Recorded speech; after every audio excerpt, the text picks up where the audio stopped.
Ни Раима Троимова, ни Кольбаева, ни Дженга, никто не будет управлять ни с кем. Биздеги ушуга чейин бизде мына демократиянын аралчасы деп айтып келсек, мындан ары Кудай кааласа мамлекетибизде мыйзамдуулуктун мындай бир жакшы жашоонун, жөнөкөй адамдар жакшы жашоосунун аралчасына айландырышыбыз керек да. Аны үчүн бардыгыбыз аракет кылып атабыз. Көптөгөн бүгүнкү күндө бир 200 миллион доллардан ашык акчалай жана имущество түрүндө уже өткүзүп бердик. Мамлекет уже сата баштады. Мына Курмент цементти азыр сатып атабыз.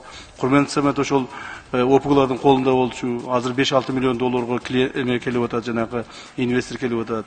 Мына Айпери, жанагы Айпери деген чоң ишкана бар, билесиздер.